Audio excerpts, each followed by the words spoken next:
This is how intelligence is made. A new kind of factory. Generator of tokens. The building blocks of AI.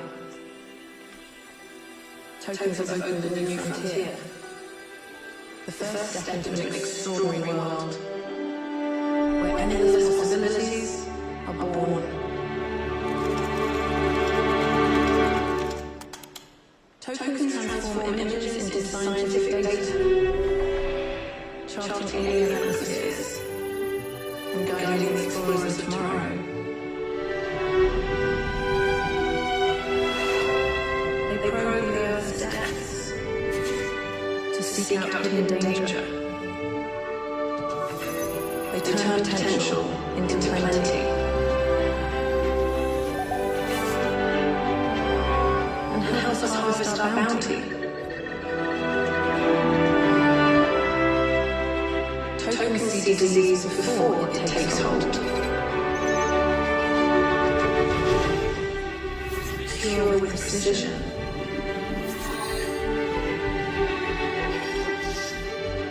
And learn what makes us tick.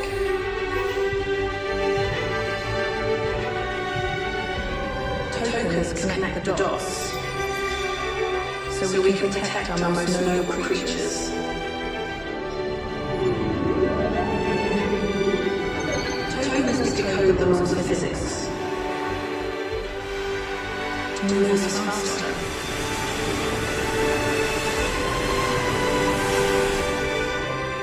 And make our days more efficient.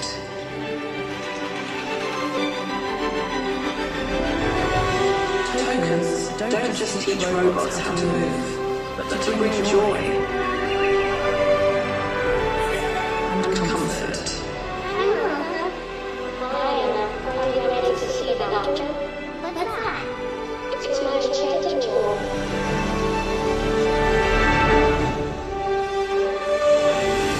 Tokens help us move forward. One small step from man becomes one giant leap for mankind. So we can boldly go where no one has gone before.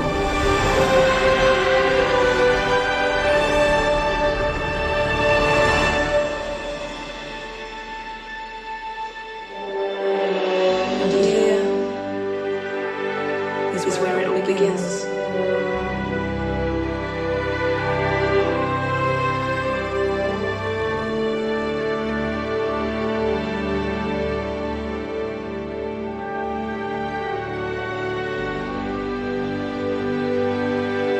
Welcome to the stage, Nvidia founder and CEO Jensen Huang.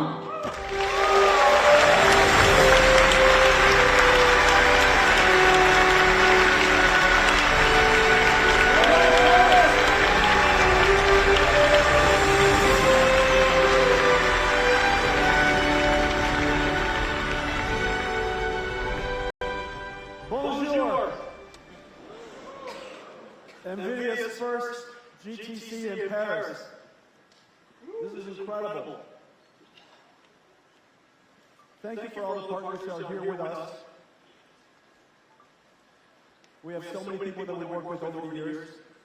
In fact, we've been in Europe for a very long time, even though this is my first GTC Paris. I have a lot to tell you. Nvidia, once upon a time, wanted to create a new computing platform to do things that normal computers cannot. We accelerated the CPU, created a new type of computing called accelerated computing, and one of our first applications was molecular dynamics. We've come a long way since. So many different libraries, and in fact, what makes accelerated computing special is it's not just a new processor that you compile software to. You have to reformulate how you do computing. You have to reformulate your algorithm. And it turns out to be incredibly hard for people to reformulate software and algorithms to be highly parallelized. And so we created libraries to help each market, each domain of application, become accelerated. Each one of these libraries opens up new opportunities for the developers, and it opens up new opportunities for growth for us and our ecosystem partners. Computational lithography, probably the single most important application in semiconductor design today, runs in a factory at TSMC. Samsung, large semiconductor fabs. Before the chip is made, it runs through an inverse physics algorithm called cuLitho, computational lithography. Direct sparse solvers, algebraic multi-grid solvers. cuOpt, we just open source, incredibly exciting application library. This library accelerates decision-making to optimize problems with millions of variables for millions of constraints, like traveling salespeople problems. Warp, a Pythonic framework for expressing geometry and physics solvers, really important. cuDF, cuML, structured databases, data frames, classical machine learning algorithms. cuDF accelerates Spark, zero lines of code change. cuML accelerates scikit-learn, zero lines of code change. Dynamo and cuDNN. cuDNN is probably the single most important library Nvidia has ever created. It accelerates the primitives of deep neural networks. And Dynamo is our brand new library that makes it possible to dispatch, orchestrate, distribute extremely complex inference workloads across an entire AI factory. Equivariance and cuTensor, tensor contraction algorithms. Equivariance is for neural networks that obey the laws of geometry, such as proteins, molecules. Aerial and Shiona, really important framework to enable AI to run 6G. ERV2, our simulation environment for foundation models of weather and climate models. Kilometer squared, incredibly high resolution. MONAI, our framework for medical imaging, incredibly popular. Parabricks, our solver for genomics analysis, incredibly successful. cuQuantum, CUDA-Q, I'll talk about in just a second, for quantum computing, and cuPyNumeric, acceleration for NumPy and SciPy. As you can see, these are just a few of the examples of libraries. There are 400 others. Each one of them accelerates a domain of application. Each one of them opens up new opportunities. Well, one of the most exciting is CUDA-Q. CUDA-X is this suite of libraries. A library suite for accelerating applications and algorithms on top of CUDA. We now have CUDA-Q. CUDA-Q is for quantum computing, for classical, quantum classical computing based on GPUs. We've been working on CUDA-Q now for several years, and today I can tell you there's an inflection point happening in quantum computing. As you know, the first physical qubit was demonstrated some nearly 30 years ago. An error correction algorithm was invented in 1995. And in 2023, almost 30 years later, the world's first logical qubit was demonstrated by Google. Now, since then, a couple of years later, the number of logical qubits, which is represented by a whole lot of physical qubits with error correction, the number of logical qubits are starting to grow. Well, just like Moore's Law would, I could totally expect 10 times more logical qubits every 5 years, 100 times more logical qubits every 10 years. Those logical qubits would become better error corrected, more robust, higher performance, more resilient, and of course, will continue to be scalable. Quantum computing is reaching an inflection point. We've been working with quantum computing companies all over the world in several different ways, but here in Europe, there's a large community. I saw Pascal last night. I saw Barcelona Supercomputing last night. It is clear now we're within reach of being able to apply quantum computing, quantum classical computing in areas that can solve some interesting problems in the coming years. This is a really exciting time. And so we've been working with all of the supercomputing centers. It's very clear now that over the next several years, or at least the next generation of supercomputers, every single one of them will have a QPU assigned and QPU connected to GPUs. The QPU will do quantum computing, of course, and the GPUs would be used for pre-processing, for control, for error correction, which would be intensely computationally intensive, post-processing and such. Between the two architectures, just as we accelerated the CPU, now there's QPU working with the GPU to enable the next generation of computing. Well, today we're announcing that our entire quantum algorithm stack is now accelerated on Grace Blackwell 200. And the speed up is utterly incredible. We work with the quantum computing industry in several different ways. One way is using cuQuantum to simulate the qubits or simulate the algorithms that runs on top of these quantum computers. Essentially, using a classical computer to simulate or emulate a quantum computer. At the other extreme, extremely important is CUDA-Q. Basically, inventing a new CUDA that extends CUDA into quantum classical, so that applications that are developed on CUDA-Q can run before the quantum computer arrives in an emulated way, or after the quantum computer arrives in a collaborative way, a quantum classical accelerated computing approach. And so today we're announcing CUDA-Q is available for Grace Blackwell. The ecosystem here is incredibly rich. And of course, Europe is deep with science and deep with supercomputing expertise and deep with heritage in this area, and it's not surprising to see quantum computing advance here. In the next couple of years, we're going to see a really fantastic inflection point. So, anyways, for all of the quantum computer industry that have been working on this for 3 decades now, I congratulate you for just the incredible accomplishment and the milestones today. Thank you.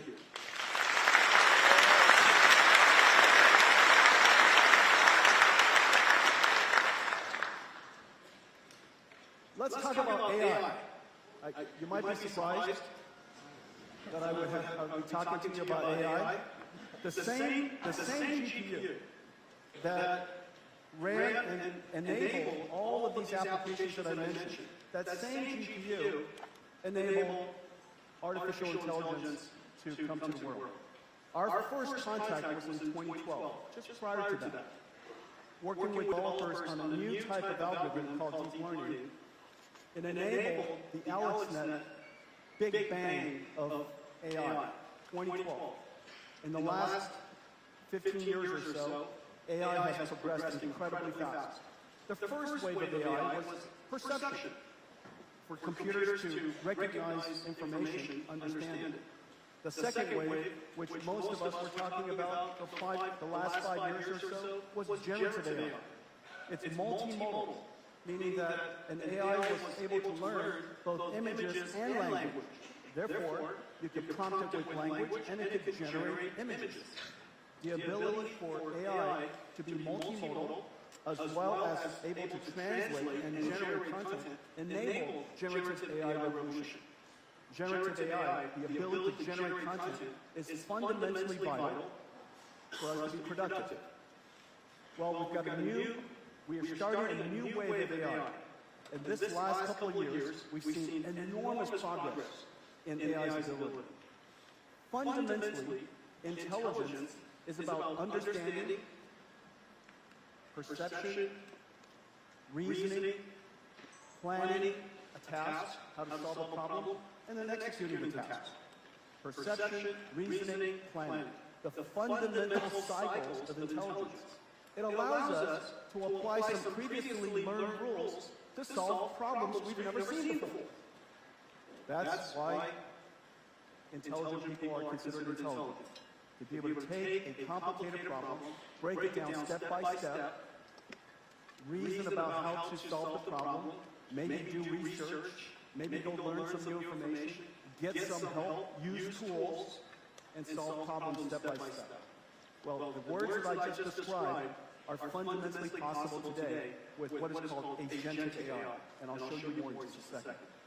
In the physical implementation of that, the embodiment of that agentic AI, and the motion, now the generative capability is generating motion. Instead of generating videos and generating images or generating text, this AI generates locomotion, the ability to walk, or reach out and grab something, use tools. The ability for AI to be embodied in the physical form is basically robotics. These capabilities, the fundamental technology to enable agents, which are basically information robots, and embodied AI, physical robots, these two fundamental capabilities are now upon us. Really, really exciting times for AI. But it all started with GeForce.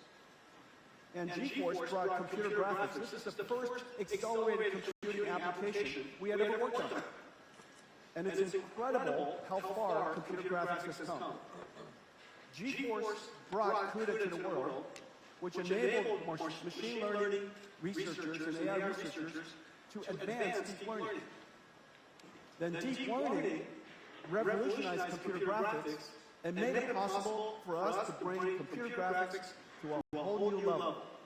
Everything I'm going to show you today, I'm going to give you a preview of what I'm going to show you. But everything I'm going to show you today is computer simulation, not animation.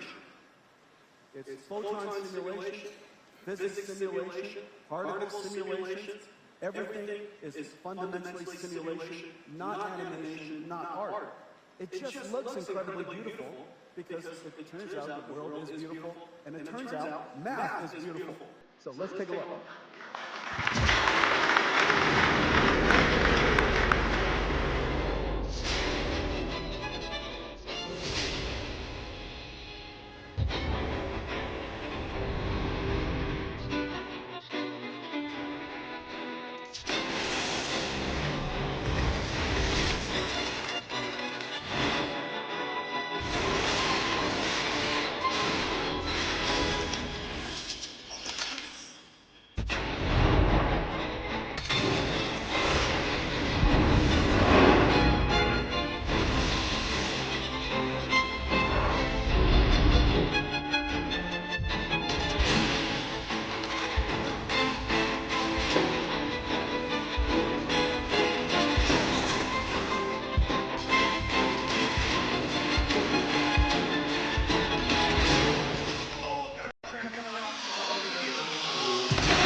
What do you think?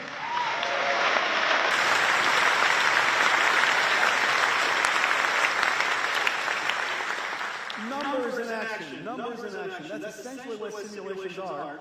And it's just incredibly beautiful to look at. But because of the scale and the speed by which we can now simulate almost everything, we can turn everything into a digital twin. And because everything can be a digital twin, it can be designed, planned, optimized, and operated completely visually before we put it into the physical world. The idea that we would build everything in software is now upon us. Everything physical will be built digitally. Everything that's built magnificently will be built digitally. Everything that's operated at gigantic scale will be first built digitally, and there will be digital twins that operate. And so today we're going to talk a lot about digital twins. Well, let's start it out as a GeForce graphics card. Anybody in here know what a GeForce is? Okay. All right. Well, what started out as GeForce looks like this now. This is the new GeForce.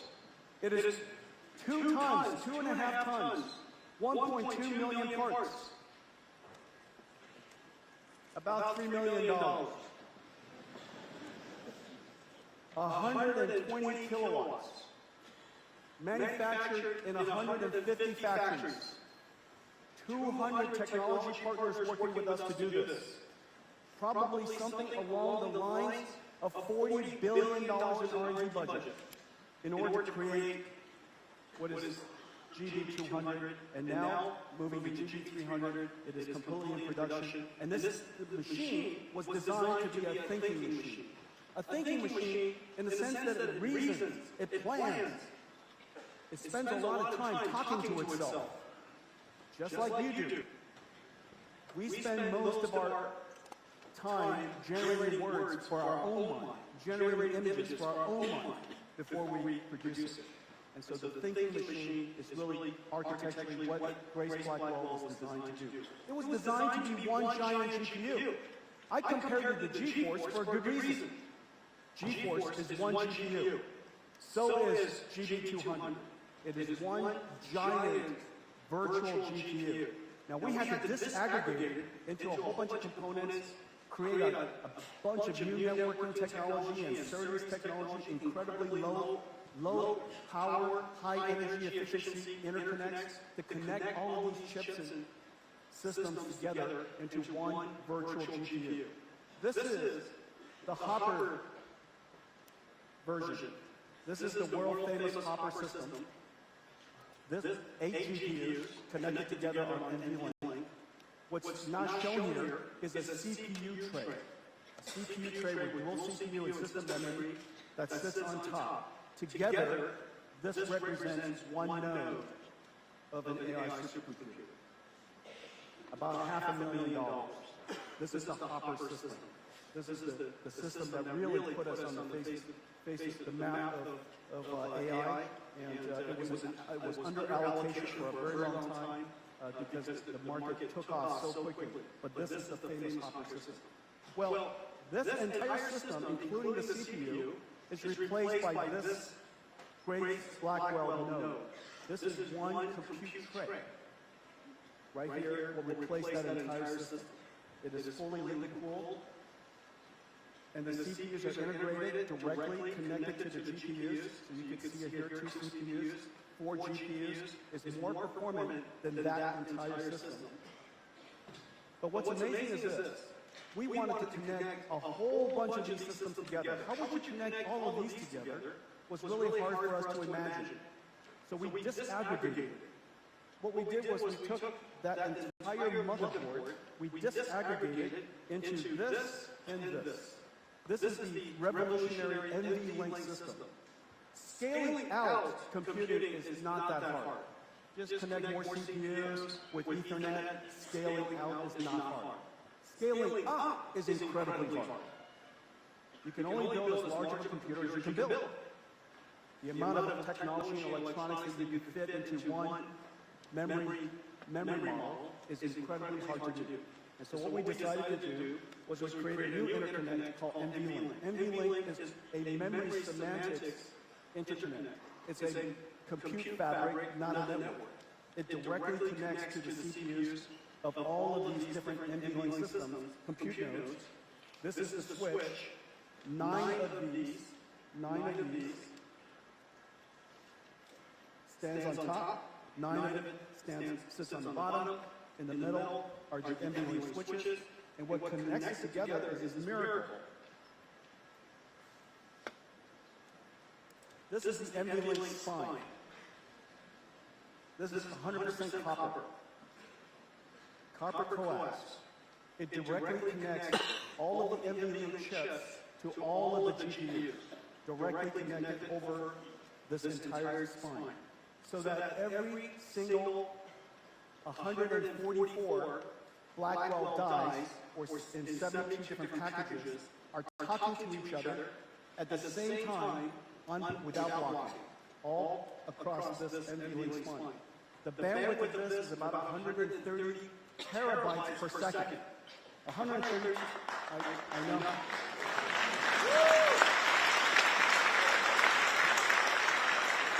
No, wait for it.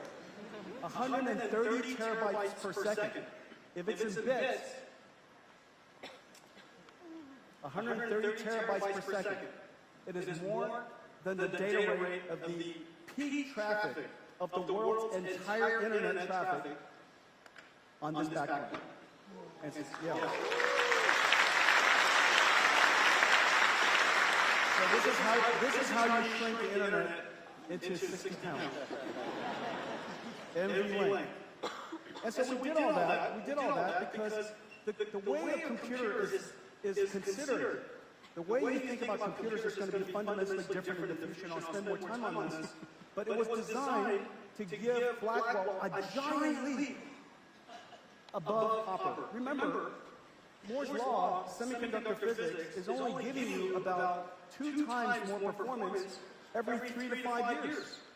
How could we achieve 30, 40 times more performance in just one generation? And we needed 30, 40 times more performance because the reasoning models are talking to themselves. Instead of one shot, ChatGPT, it's now a reasoning model, and it generates a ton more tokens when you're thinking to yourself. You're breaking the problem down, step by step, you're reasoning, you're trying a whole bunch of different paths, maybe it's chain of thoughts, maybe it's tree of thoughts, best of n, it's reflecting on its own answers. You've probably seen these research models reflecting on the answers saying, is this a good answer? Can you do better than that? And then, oh yeah, I can do better than that. Goes back and thinks some more. And so those thinking models, reasoning models, achieve certain incredible performance, but it requires a lot more computational capability. And what net result, NVLink 72, Blackwell's architecture, resulted in a giant leap in performance. The way to read this is the x-axis is how fast it's thinking. The y-axis is how much the factory can output supporting a whole bunch of users at one time.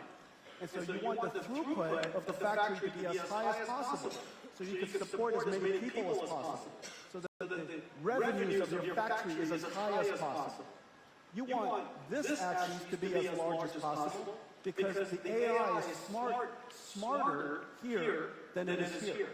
The faster it can think, the more it can think before it answers your answer. And so this has to do with the ASP of the average selling price of the tokens, and this has to do with the throughput of the factories. These two combined in that corner is the revenues of the factory. This factory, based on Blackwell, can generate a ton more revenues as a result of the architecture. It is such an incredible thing what we build. We made a movie for you just to give you a sense of the enormity of the engineering that went into building Grace Blackwell. Take a look. Blackwell is an engineering marvel. It begins as a blank silicon wafer. Hundreds of chip processing and ultraviolet lithography steps build up each of the 200 million transistors, layer by layer on a 12-inch wafer. The wafer is described into individual Blackwell die, tested and sorted, separating the good dies to move forward.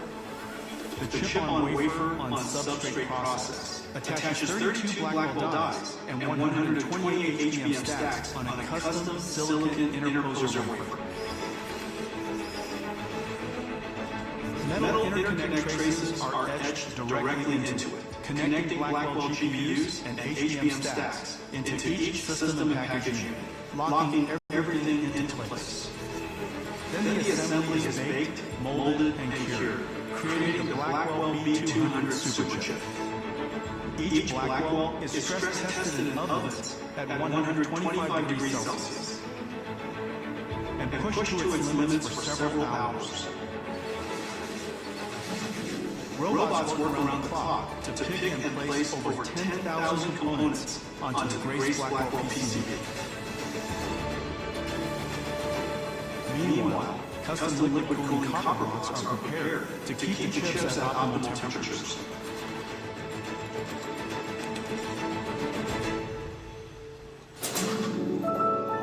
At another facility, Connect X7 SuperNICs are built to enable scale-out communications and Bluefield 3 DPUs to offload and accelerate networking, storage, and security tasks.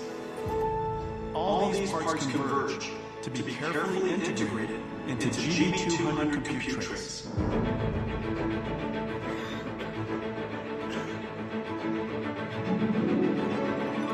NVLink is the breakthrough high-speed link that Nvidia invented to connect multiple GPUs and scale up into a massive virtual GPU.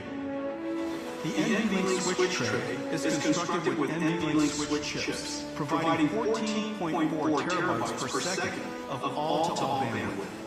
NVLink spines form a custom blind-made backplane with 5,000 copper cables connecting all 72 Blackwells, or 144 GPUs, into one giant GPU, delivering 130 terabytes per second of all-to-all bandwidth, more than the global internet's peak traffic.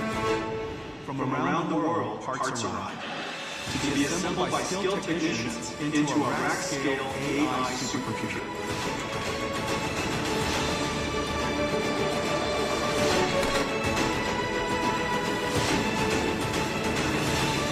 In total, 1.2 million components, 2 miles of copper cable, 130 trillion transistors, weighing nearly 2 tons.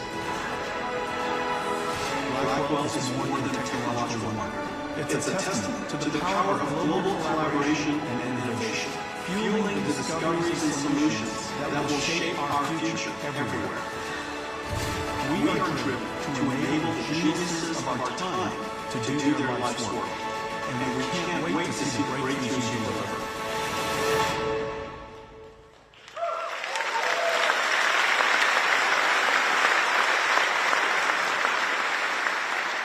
Grace Blackwell systems, all in production. It is really a miracle.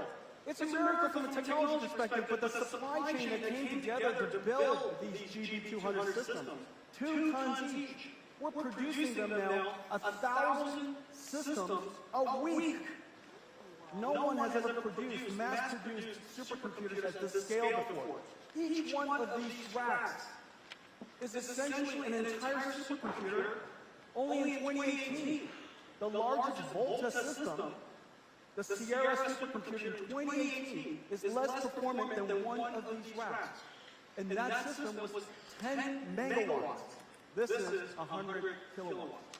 So the difference generationally between 2018 and now, we've really taken supercomputing, AI supercomputing to a whole new level, and we're now producing these machinery at an enormous scale. And this is just the beginning. In fact, what you've seen is just one system, Grace Blackwell. The entire world is talking about this one system, clamoring for it to get deployed into the world's data centers for training and inferencing and generative AI. However, not everybody and not every data center can handle these liquid-cooled systems. Some data centers require enterprise stacks, the ability to run Linux, Red Hat, or Nutanix, or VMware. Storage systems from Dell EMC, Hitachi, NetApp, VAST, Weka. So many different storage systems, so many different IT systems, and the management of those has to be done in a way that's consistent with traditional IT systems. We have so many new computers to ramp into production, and I'm so happy to tell you that every single one of these are now in production. You haven't seen them yet. They're all flying off the shelves, flying off the ramps, the manufacturing lines, starting here. DGX Spark enables you to have essentially the Grace Blackwell system on your desktop. In the case of the Spark desktop, in the case of DGX Station, desk side. This way you don't have to sit on a supercomputer while you're developing your software, while you're developing your AI. But you want the architecture to be exactly the same. These systems are identical from an architecture perspective. From a software developer's perspective, it looks exactly the same. The only difference is scale and speed. And then on this side are all the x86 systems. The world's IT organization still prefers x86 and appreciates x86. Wherever they can take advantage of the most advanced AI-native systems, they do. Where they can't and they want to integrate into the enterprise IT systems, we now offer them the ability to do so.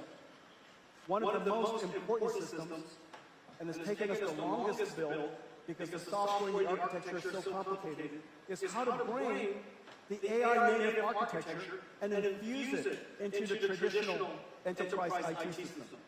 This is our brand new RTX Pro server. This is an incredible system. The motherboard is completely redesigned. Ladies and gentlemen, Jin and Paul.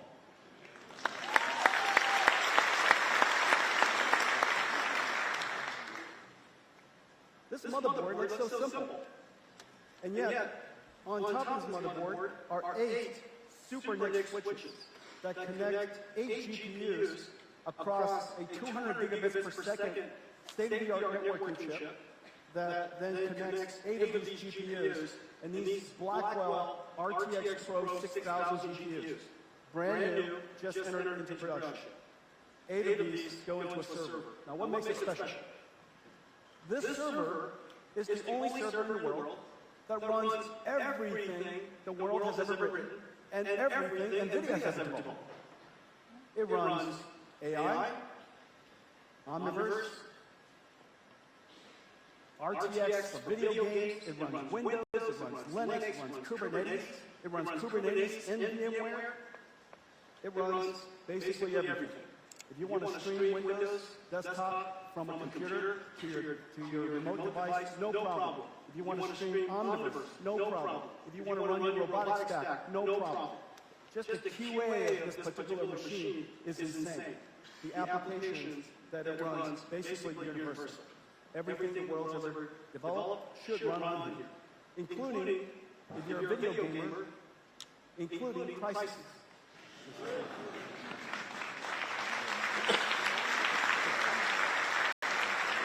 If you can run Crisis, you can run anything. Okay, this is the RTX Pro server, brand new enterprise system. So something is changing. We know that AI is incredibly important technology. We know for a fact now that AI is software that can revolutionize, transform every industry. It can do these amazing things. That we know. We also know that the way you process AI is fundamentally different than the way we used to process software written by hand. Machine learning software is developed differently and it runs differently. The architecture of the system, the architecture of the software, completely different. The way networking works, completely different. The way it accesses storage, completely different.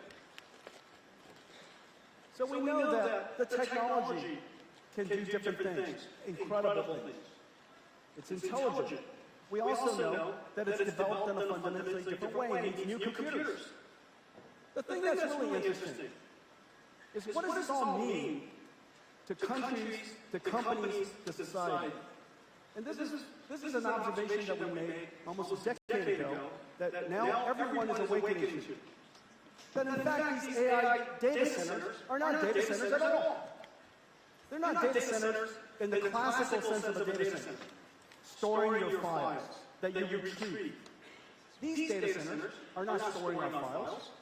It has one job and one job only, to produce intelligent tokens, the generation of AI. These factories of AI look like data centers in the sense that they have a lot of computers inside, but that's where everything breaks down. How it's designed, the scale at which it's manufactured, or scale, designed, and built, and how it's used, and how it's orchestrated and provisioned, operated, how you think about it. For example, nobody really thinks about their data center as a revenue-generating facility. I said something that everybody goes, yeah, I think you're right. Nobody ever thinks about a data center as a revenue-generating facility, but they think of their factories, their car factories, as revenue-generating facilities. And they can't wait to build another factory, because whenever you build a factory, revenue grows shortly after. You could build more things for more people. Those ideas are exactly the same ideas in these AI factories. They are revenue-generating facilities, and they're designed to manufacture tokens. And these tokens can be reformulated into productive intelligence for so many industries that AI factories are now part of a country's infrastructure, which is the reason why you see me running around the world talking to heads of states, because they all want to have AI factories. They all want AI to be part of their infrastructure. They want AI to be a growth manufacturing industry for them. And this is genuinely profound. And I think we're talking about, as a result of all that, a new industrial revolution, because every single industry is affected, and a new industry. Just as electricity became a new industry. At first, when it was described as a technology and demonstrated as a technology, it was understood as a technology, but then we understood that it's also a large industry. Then there's information industry, which we now know as the internet. And both of them, because it affected so many industries, became part of the infrastructure. We now have a new industry, an AI industry, and it's now part of the new infrastructure called intelligence infrastructure. Every country, every society, every company will depend on it. And you can see its scale. This is one that's being talked about a lot. This is Stargate. This doesn't look like a data center. It looks like a factory. This is 1 gigawatt. It will hold about 500,000 GPU dies and produce an enormous amount of intelligence that can be used by everybody. Well, Europe has now awakened to the importance of these AI factories, the importance of the AI infrastructure. And I'm so delighted to see so much activity here. This is European telcos building AI infrastructure with Nvidia. This is the European cloud service providers building AI infrastructure with Nvidia. And this is the European supercomputing centers building next-generation AI supercomputers and infrastructure with Nvidia. And this is just the beginning. This is in addition to what will come in the public clouds. This is in addition to the public clouds. So indigenous built AI infrastructure here in Europe by European companies for the European market. And then there's 20 more being planned. 20 more AI factories and several that are gigawatt gigafactories. In total, in just 2 years, we will increase the amount of AI computing capacity in Europe by a factor of 10. And so the researchers, the startups, your AI shortage, your GPU shortage will be resolved for you soon. It's coming for you.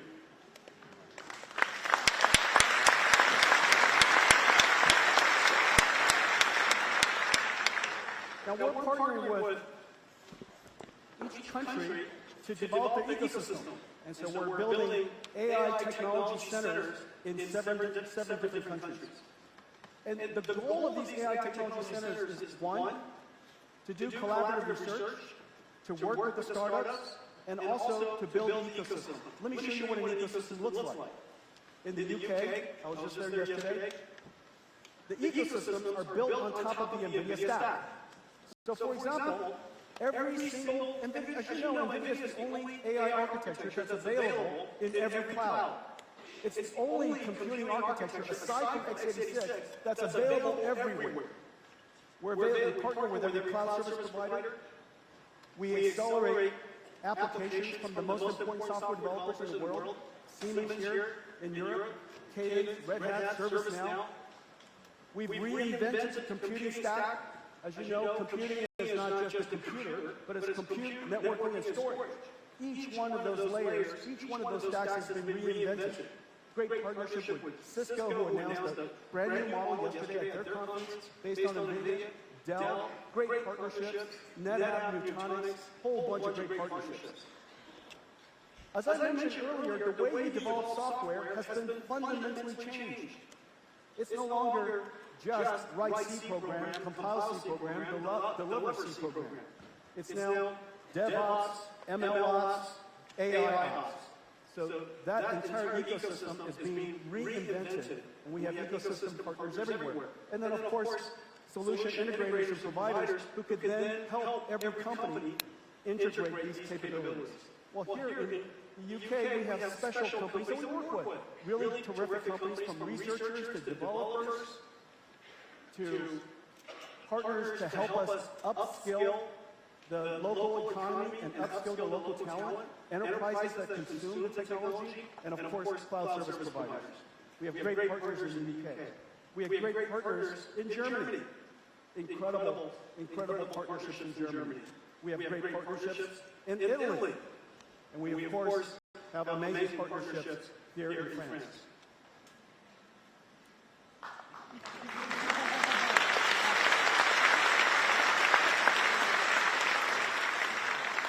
That's right, go France.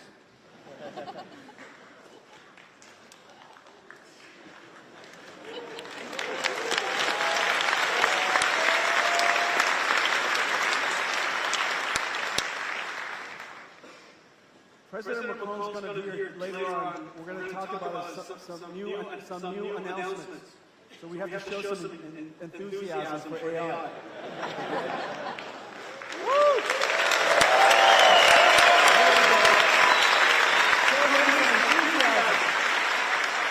So great partnerships here in France. One particular one I want to highlight, our partnership with Schneider, building these AI factories. We build them digitally now. We design them digitally, we build them digitally, we operate them or optimize them digitally, and we will even eventually optimize them and operate them completely digitally in a digital twin. These AI factories are so expensive. $50 billion sometimes, $100 billion in the future. If the utilization of that factory is not at its fullest, the cost to the factory owner is going to be incredible.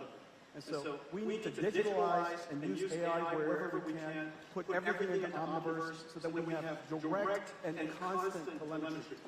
We have a great partnership here that we're announcing today.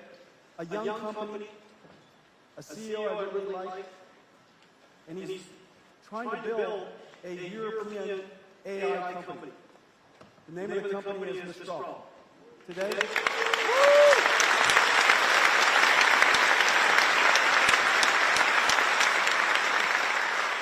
we're announcing that we're going to build an AI cloud together here to deliver their models as well as deliver AI applications for the ecosystem of other AI startups so that they can use the Mistral models or any model that they like.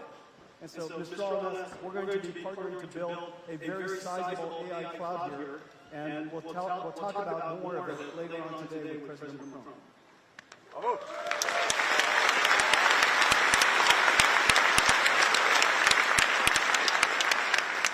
AI technology is moving at light speed.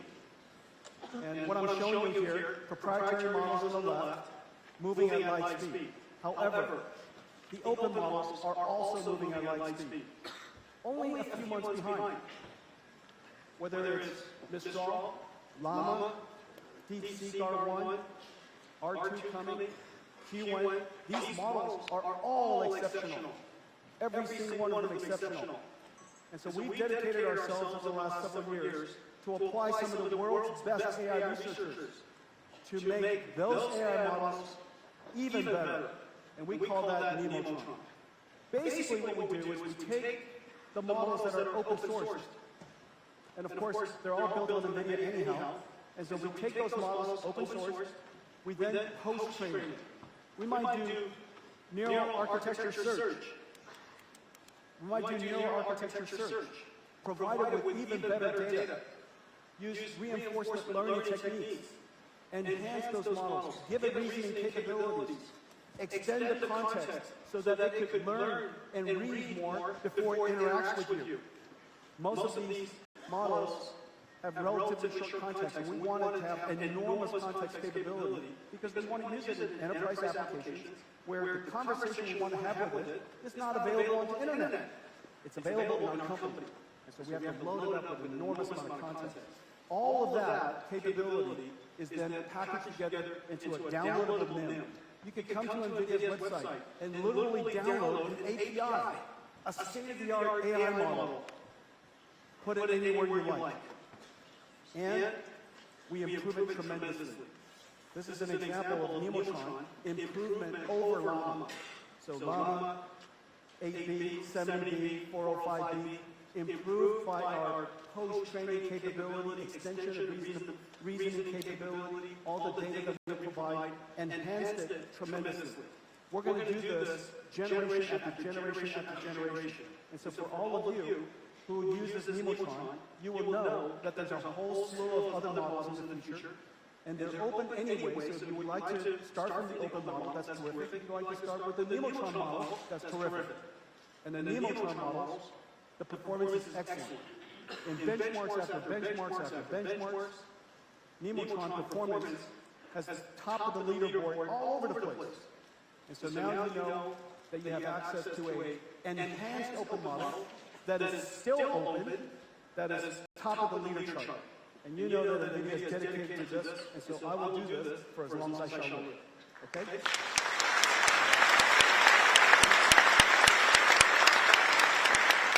This strategy is so good. This strategy is so good that the regional model makers, the model builders across Europe, have now recognized how wonderful this strategy is, and we're partnering together to adapt and enhance each one of those models for regional languages. Your data belongs to you. Your data belongs to you. It is the history of your people, the knowledge of your people, the culture of your people. It belongs to you. And for many companies, in the case of NVIDIA, our data is largely inside. 33 years of data. I was looking up this morning. Siemens, 180 years of data. Some of it written down on papyrus. Roland Bush is here. I thought I'd pick on Roland Bush, my good friend. And so you'll have to digitize that before the AI can learn. And so the data belongs to you. You should use that data, use an open model like the Nemotron, and all the tool suites that we provide so that you can enhance it for your own use. We're also announcing that we have a great partnership with Perplexity. Perplexity is a reasoning search engine. Yep.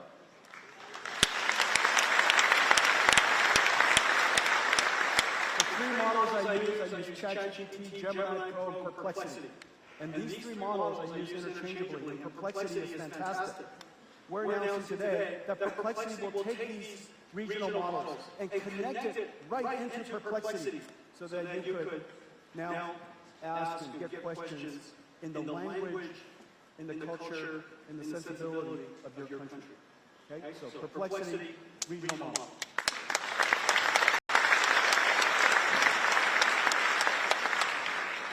Agentic AI. Agentic AI, agents, is a very big deal. As you know, in the beginning, with pre-trained models, people said, but it hallucinates. It makes things up. You're absolutely right. It doesn't have access to the latest news and data information. Absolutely right. It gives up without reasoning through problems. It's as if every single answer has to be memorized from the past. You're absolutely right. All of those things, why is it trying to figure out how to add or count the count numbers and add numbers? Why doesn't it use a calculator? You're absolutely right. And so all of those capabilities associated with intelligence, everybody was able to criticize, but it was absolutely right because everybody largely understands how intelligence works.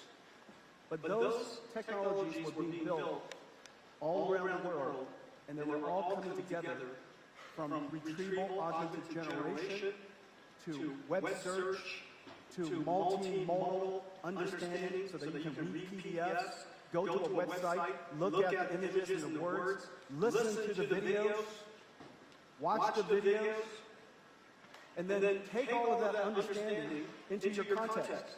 You could also now understand, of course, a prompt from almost anything. You could even say, I'm going to ask you a question, but start from this image. I could say, start from this text. Before you answer the question or do what I ask you to do. It then goes off and reasons and plans, evaluates itself. All of those capabilities are now integrated, and you can see it coming out into the marketplace all over the place. Agentic AI is real. Agentic AI is a giant step function from one-shot AI. The one-shot AI was necessary to lay the foundation so that we can teach the agents how to be agents. You need some basic understanding of knowledge and basic understanding of reasoning to even be able to be teachable. And so pre-training is about teachability of AI. Post-training, reinforcement learning, supervised learning, human demonstration, context provision, generative AI, all of that is coming together to formulate what is now agentic AI. Let's take a look at one example. Let me show you something. It's built on Perplexity, and it's super cool. AI agents are digital assistants. Based on a prompt, they reason through and break down problems into multi-step plans. They use the proper tools, work with other agents, and use context from memory to properly execute the job on Nvidia accelerated systems.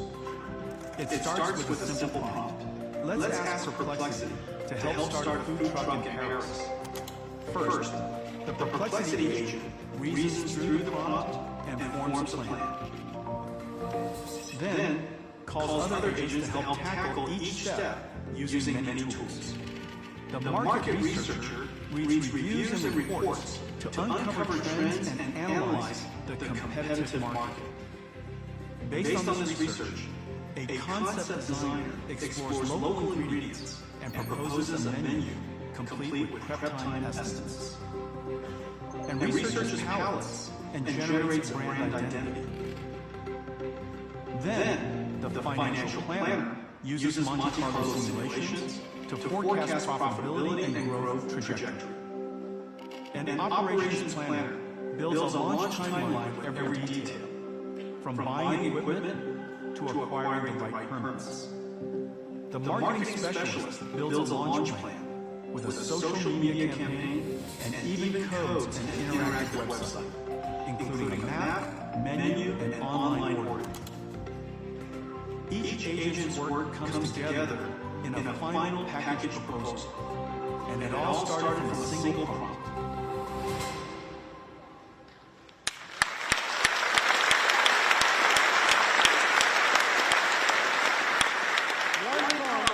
One prompt like that in the original chatbot would have generated a few hundred tokens. But now we've got one single prompt into an agent to solve a problem. It must have generated 10,000 times more tokens. This is the reason why Grace Blackwell is necessary. This is the reason why we need performance in the systems to be so much more performance generation. Well, this is how Perplexity builds their agents. Every company will have to build their own agents. It's terrific. You're going to be hiring agents from OpenAI and Gemini and Microsoft Copilot and Perplexity and Mistral. There'll be agents that are built for you. And they might help you plan a vacation or, go do some research, so on and so forth. However, if you want to build a company, you're going to need specialized agents on specialized tools, and using specialized tools and specialized skills. And so the question is, how do you build those agents? And so we created a platform for you. We created a framework and a set of tools that you can use and a whole bunch of partners to help you do it. It starts with, on the very bottom, the ability to have reasoning models that I spoke about. Nvidia's Nemotron reasoning large language models are world-class. We have Nemo Retriever, which is a multimodal search engine. semantic search engine, incredible. And we built a blueprint, a demonstration that is operational, that is essentially a general agent. We call it IQ, AIQ. And on top, we have a suite of tools that allows you to onboard an agent, a general agent, curate data to teach it, evaluate it, guardrail it, supervise, train it, use reinforcement learning, all the way to deployment. Keep it secure, keep it safe. That suite of toolkits is integrated, those libraries are integrated into the AI ops ecosystem. You can come and download it from our website yourself as well, but it's largely integrated into AI ops ecosystem. From that, you can create your own special agents. Many companies are doing this. This is Cisco. They announced it yesterday. We're building AI platforms together for security. Now, look at this. AI agents is not one model that does all of these amazing things. It's a collection, a system of models. It's a system of AI large language models. Some of them are optimized for certain type of things. Retrieval, as I mentioned, performing skills, using a computer. You don't want to bundle all of that stuff up into one giant, mass of AI, but you break it up into small things that you could then deploy CI/CD over time. This is an example of Cisco. Now the question is, how do you now deploy this? Because as I mentioned earlier, there are public clouds where Nvidia's compute is. There are regional clouds, we call them NCPs. Here, for example, in this vault, you might have something that is private cloud because of your security requirements and your data privacy requirements. You might need to decide that you have something on your desk. And so the question is, how do you run all of these? And sometimes they run in different places, because these are all microservices. These are AIs that can talk to each other. They can obviously talk to each other over networking. And so how do you deploy all of these microservices? Well, we now have a great system. I'm so happy to announce this to you. This is called our DGX Lepton. DGX Lepton, what you're looking at here, is a whole bunch of different clouds. Here's the Lambda cloud, the AWS cloud. Here's your own developer's machine, your own system. It could be a DGX station, Needius, Yoda, and Scale. It could be AWS, it could be GCP. Nvidia's architecture is everywhere. And so you could decide where you would like to run your models. You deploy it using one super cloud, so it's a cloud of clouds. Once you get it to work, once you get this NIMS deployed into Lepton, it will go and be hosted and run on the various clouds that you decide. One model architecture, one deployment, and you can run it everywhere. You can even run it on this little tiny machine here. This DGX Spark. Is it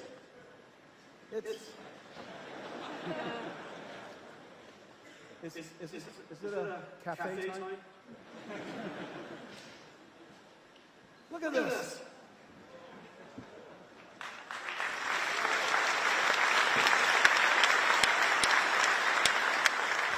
This lift is 2,000 horsepower. This is my favorite little machine. DGX Spark. The AI supercomputer, we built an AI supercomputer in 2016. It's called the DGX-1. It was the first version of everything that I've been talking about. 8 Volta GPUs connected with NVLink. It took us billions of dollars to build. And on the day we announced it, DGX-1, there were no customers, no interest, no applause, 100% confusion. Why would somebody build a computer like that? Does it run Windows? Nope. And so we built it anyway. Well, thankfully, a young company, a startup, a non-profit startup in San Francisco was so delighted to see the computer. They said, "Can we have one?" And I thought, "Oh my gosh, we sold one." But then I discovered it was a non-profit. But I put a DGX-1 in my car, and I drove up to San Francisco, and the name of that company is opening up.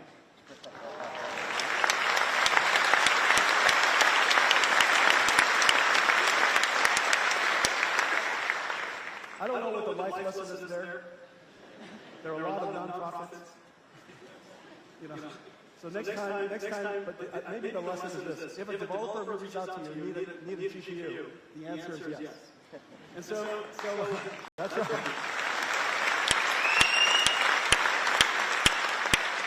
So imagine you have Lepton, it's in your browser, and you have this Helm chart, an AI agent that you've developed, and you want to run it here. And parts of it you want to run in AWS, and parts of it you want to run on a regional cloud somewhere. You use Lepton, you deploy your Helm chart, and it magically shows up here. Okay? And so if you would like to run it here until you're done and ready to deploy it, and then deploy it into the cloud, terrific. But the beautiful thing is, this architecture is based on Grace Blackwell. GB10 versus GB200 versus GB300, and all of these different versions of this architecture is exactly Grace Blackwell. Now this is amazing. So we're doing this for Lepton, but next, Hugging Face and Nvidia has connected Lepton together. And so whenever you're training a model on Hugging Face, if you would like to deploy it into Lepton and directly into Spark, no problem. It's just one click. So whether you're training or inferencing, we're now connected to Hugging Face, and Lepton will help you decide where you want to deploy it. Let's take a look at it. Developers need easy and reliable access to compute that keeps up with their work, wherever they are, whatever they're building. DGX Cloud Lepton provides on-demand access to a global network of GPUs across clouds, regions, and partners like Yotta and Nebius. Multi-cloud GPU clusters are managed through a single, unified interface. Provisioning is fast. Developers can scale up the number of nodes quickly without complex setups and start training right away with pre-integrated tools and training-ready infrastructure. Progress is monitored in real time. GPU performance, convergence, and throughput are at your fingertips. You can test your fine-tuned models right within the console. DGX Cloud Lepton can deploy NIM endpoints or your models in multiple clouds or regions for fast distributed inference. Just like ride-sharing apps connect riders to drivers, DGX Cloud Lepton connects developers to GPU compute, powering a virtual global AI factory. DGX Cloud Lepton. Okay, so that's Cisco. This is the way SAP, they're building an AI platform in NVIDIA. Sana is building an AI business application automation on NVIDIA. DeepL is building their language framework and platform on NVIDIA AI. Follow the Room, a video editing and an AI editing platform, building their platform on NVIDIA. And this is Codo, used to be, I think, Podium, incredible coding agent built on NVIDIA. And this is Iola, a voice platform built on NVIDIA. And this one is a clinical trial platform, the world's largest automation platform for clinical trials built on NVIDIA. And so all of these basically built on the same idea. NIMs that encapsulates and packages up in a virtual container that you can deploy anywhere, the Nemotron large language model, or other large language models like Mistral or others. We then integrate libraries that basically covers the entire life cycle of an AI agent. The way you treat an AI agent is a little bit like a digital employee. So your IT department would have to onboard them, fine-tune them, train them, evaluate them, keep them guardrailed, keep them secure, and continuously improve them. And that entire framework platform is called NEMO. And all of that is now being integrated into one application framework after another all over the world. This is just an example of a few of them. And then now we make it possible for you to deploy them anywhere. If you want to deploy it in the cloud, you've got DGX, you've got GB200s in the cloud. If you want to deploy it on-prem, because you've got VMware or Red Hat Linux or Nutanix and you want to deploy your virtual machines on-prem, you can do that. If you want to deploy it as a private cloud, you can do that. You can deploy it all the way on your DGX Spark or DGX Station, no problem. And so Levtime will help you do all of that. Let's talk about industrial AI. This is one of my favorite moments. This is Roland Bush. This is a really fun moment. He wanted to remind me that neural computers, neural network computers, were invented in Europe. That's this whole slide. But it was such a great moment. This is the Synapse 1. This is incredible, guys. Synapse 1. This is Synapse 1, 1992. It runs neural networks 8,000 times faster than CPUs at the time. Isn't it incredible? So this is the world's AI computer. And Roland just wants to never forget that, Jensen. Never ever forget that. I said, okay, all right. I'll tell everybody. Siemens 1992. Siemens 1992. We have a great partnership with Siemens and Roland Bush, the CEO, is supercharging the company so that they could completely lead the last IT industrial revolution and fuse the industrial capabilities of Europe, the industrial capabilities of mighty Siemens, with artificial intelligence and create what is called the industrial AI revolution. We're partnering with Siemens on so many different fronts.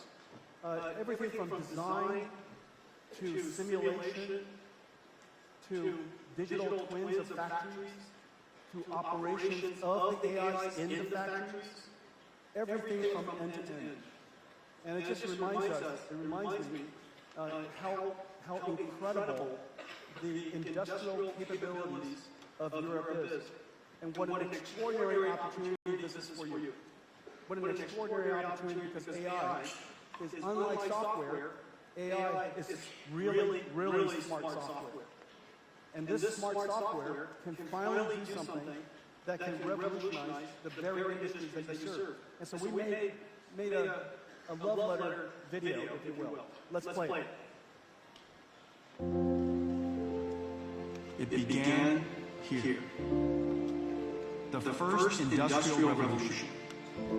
Watt's steam engine and the mechanized loom introduced automation and the advent of factories, and industry was born. The age of electricity. Ampere unraveled electromagnetism. Faraday built the first electric generator, and Maxwell laid the foundations for modern electrical engineering. Siemens and Wheatstone's dynamo, the engine of electricity, bringing machines, trains, factories, and cities to life, electrifying the planet, igniting modern manufacturing. And today, born out of the computing and information age, the fourth industrial revolution, the age of AI, reimagining every part of industry. Across the continent, industrial AI is taking hold. From design to engineering, you're blazing new trails toward understanding and reinvention. You brought the physical world into the virtual. To plan and optimize the world's modern factories, you're building the next frontier, where everything that moves is robotic. Every car, an intelligent autonomous agent, and a new collaborative workforce to help close the global labor shortage gap. Developers across the continent are building every type of robot, teaching them new skills in digital twin worlds and robot chips. preparing them to work alongside us in our factories, warehouses, the operating room, and at home. The fourth industrial revolution is here, right where the first began. What do you think?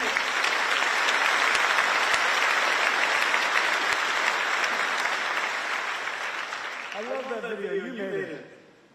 That's so great. You made it.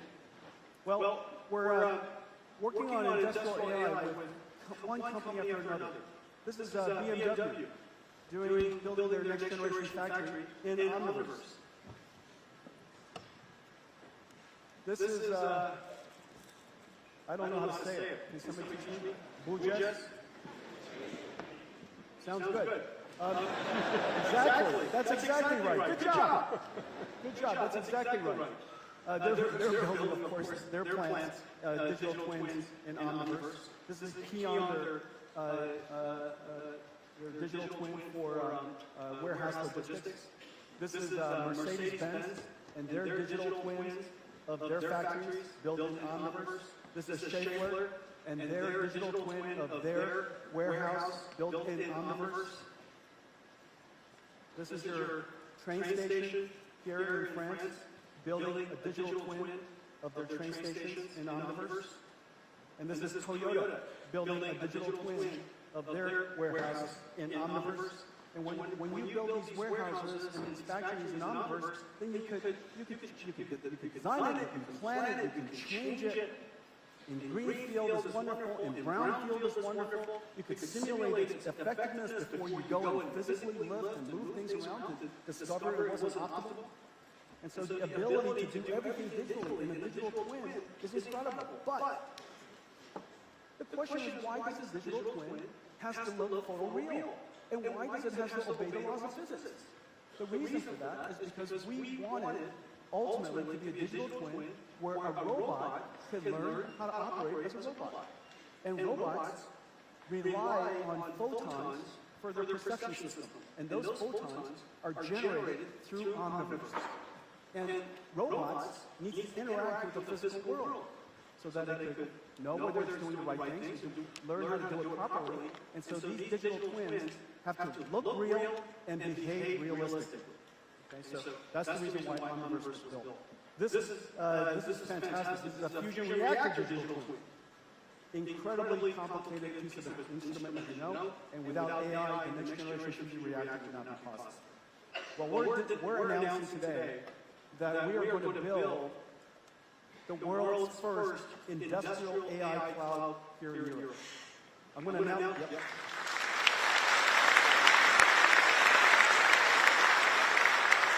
These industrial AI clouds are, yes, a whole lot of computers in the cloud. However, its requirement, its performance, its safety requirements fundamentally different. And so I'm going to tell you a lot more about it on Friday. I'm only teaching you part of the story today, but this industrial cloud will be used for design and simulation, virtual wind tunnels that you just walk into. Virtual wind tunnels, just move a car into and you see it behave. Open doors, open windows, change the design. All completely in real time. Design in real time, simulate in a digital wind tunnel, digital twin of a wind tunnel in real time, build it in a factory, a digital factory, digital twin in real time. All of this, and the robots learn how to be great robots and build the robots of our future, self-driving cars and such. We already have tremendous ecosystem here. We've been here, as you know, for a very long time. Maybe it's 32 years old. The first time we came to Europe was during the time when workstations and the digitalization of products, CAD, the CAD revolution started. We were here during the CAE revolution, and now the digital twin revolution. Some $2 trillion of ecosystem here in Europe that we partner with and that we have the privilege of supporting. What comes out of that is a new revolution that's happening. As you know, everything that moves will be robotics. Everything that moves will be AI-driven. And the car is the most obvious next one. Nvidia builds the AI supercomputers to train the model. The AI supercomputer for Omniverse digital twins. We also build the AI supercomputers for the robots itself. In every single case, whether it's in the cloud, for Omniverse, or in the car, we offer the entire stack. The computer itself, the operating system that runs on top of this computer, which is different in every single case. This computer, high-speed, sensor-rich, must be functional safe. In no circumstance could it fail completely. And so the safety requirement is incredibly high. And now we have an incredible model that sits on top of it. This model that sits on top of it is a transformer model. It's a reasoning model. And it takes sensor in, you tell it what you want it to do, and it will drive you there. Takes pixels in, and it generates path plans output. So it's a generative AI model based on transformers. Incredible technology. Nvidia's AI team, AV team, is incredible. This is the only team that I know that has won end-to-end self-driving car challenge at CDPR 2 years in a row. So they're the winner again this year. Let's take a look at the video. Yep, thank you.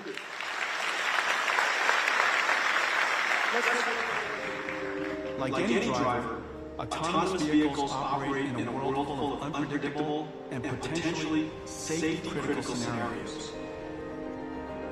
Nvidia Drive, built on the Halo safety system, lets developers build safe autonomous vehicles with diverse software stacks and sensors and redundant computers. It starts with training.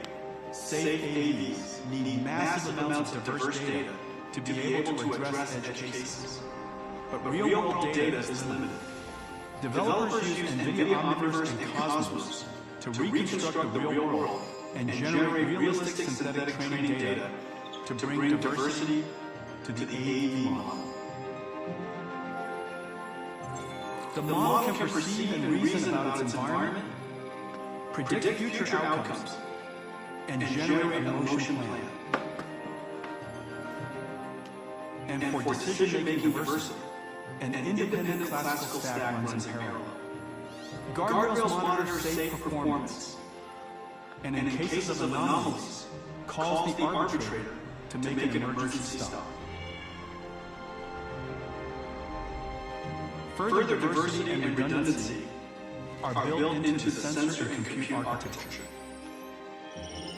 Each sensor connects to redundant computers, so even if a sensor or computer fails, the vehicle stays safe and operational.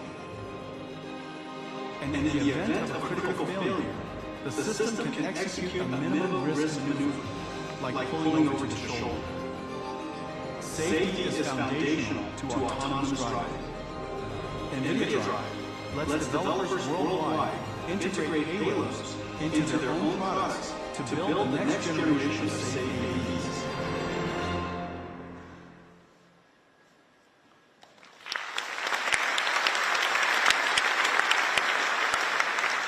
A billion cars on the road, 10,000 miles a year on average, 10 trillion miles. The future of autonomous driving is obviously gigantic. And it's going to be driven, it's going to be powered by AI.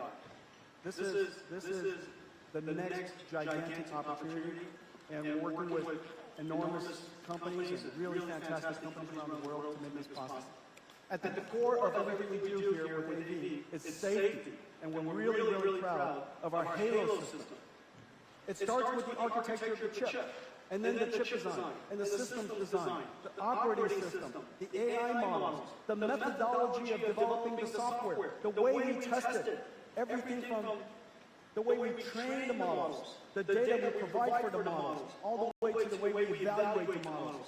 NVIDIA's Halo system and our AV safety team and capabilities are absolutely world-renowned. This computer was the first one to be software-defined. The world's first software-defined, completely 100% software-defined AI-driven software, AI-driven stack for AVs.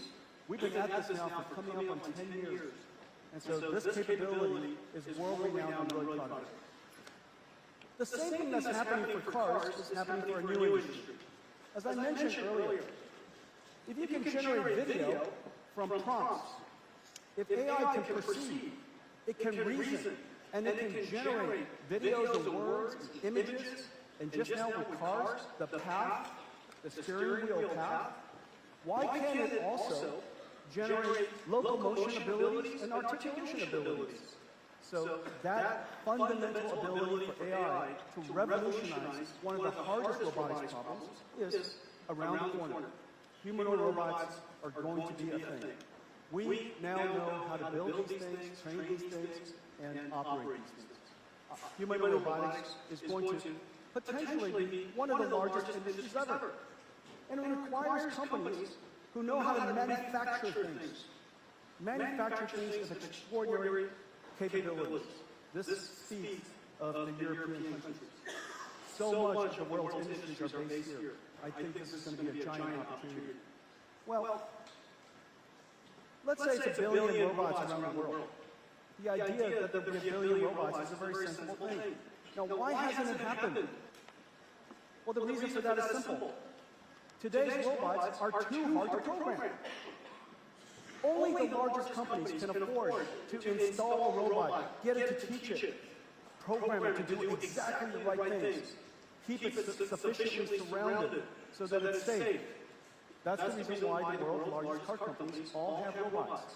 They're large enough, the work is sufficiently repetitive, the industry is at a sufficient scale that you can deploy robots into those factories. Almost everybody who's in Mittelstand or small, medium companies or mom-and-pop restaurants or stores or warehouses, it's impossible to have that programming capability until now. We're going to give you essentially robots where you can teach them. They'll learn from you. Just as we were talking about agentic AI, we now have humanoid AI that can learn from your teaching using toolkits that are very consistent with the NEMO toolkits I spoke about. Nvidia here as well is built in 3-layer stack. We built a computer, the Thor computer, dev kit looks a little bit like this. This is a robotic computer, completely self-contained. Dev kit sits on your desk. These are all the sensors. And inside is a little supercomputer Thor chip. It's really, really incredible. And these, yep.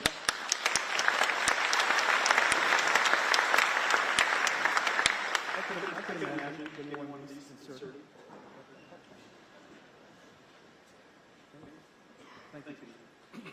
And so that's the Thor processor. On top is an operating system designed for robotics, and on top of that, transformer models that take sensor and instructions and transforms it and generates flight or paths and motor controls for arm articulation, finger articulation, and of course your leg articulation. Now, the big challenge of humanoid robotics is the amount of data necessary to train it is very, very hard to get. And so the question is, how do you do that? Well, the way you solve that problem is to back in the omniverse, a digital twin world that obeys the laws of physics. And this is an incredible piece of work that we're doing. Don't do it. Don't.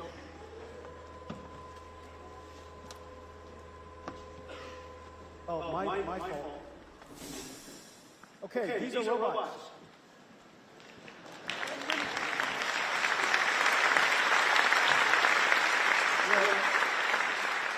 We developed computers to simulate, to train them, computers to simulate them, and the computer that goes inside them. There's a whole bunch of human robotics companies being built around the world. They all see the great opportunity to revolutionize this new device, if you will. And the progress is going incredibly fast. And the way that they all learn is they learn in a virtual world. And this virtual world has to obey the laws of physics. And recently, we announced a big partnership with Disney Research and DeepMind. And we're going to work together to create the world's most sophisticated physics simulation. And I'm just trying to figure out, at this point, how to go to that slide. Teach me. Who's with me? This is what happens when you only rehearse once. Okay, so this incredible system is where an AI learns how to be an AI. Let me show it to you.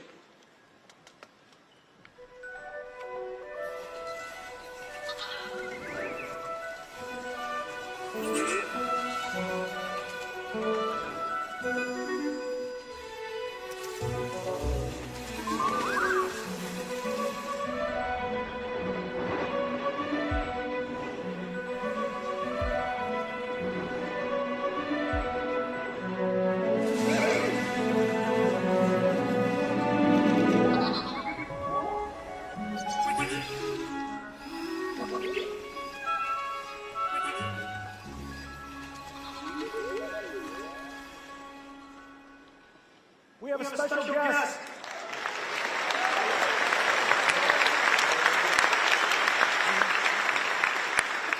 Your name is Greg.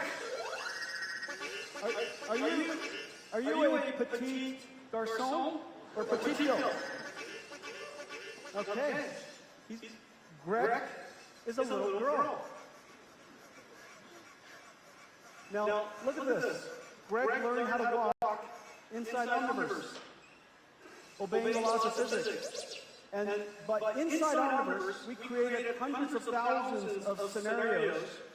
Then finally, when Greg learned how to operate and walk and manipulate in those environments on sand and on gravel, on slippery floors, on concrete, on carpet, then when Greg comes into the physical world, the physical world is just 100,001 version of the world. And so you learn how to walk in the virtual world, and look at you now. Can you jump? Wow.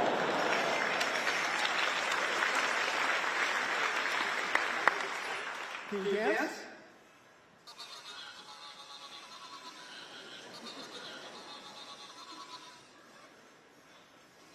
Well, I think I just want to let you know, I am the keynote presenter. So I need you to behave. I need you to behave for a few seconds. I need you to behave for a few seconds. Could you sit? Sit. Hey, you know what we should do? Let's take a picture of everybody. Yeah. Bam, bam.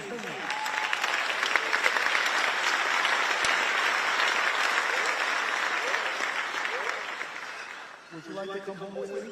Would you like to come home with me? I got pets. Yeah, I know. Yeah, I have pets.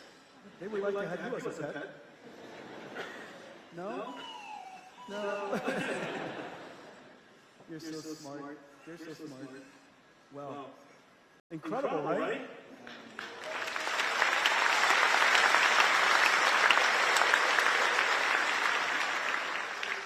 You are the world's best robot, and someday we'll all have one like you, and they'll follow us around. But if I need a glass of whiskey, you're going to have to go tell somebody else to go get me a glass of whiskey because you have no arms. Yeah, you're so cute. Okay, little girl, you stay here for a second. Let's wrap up.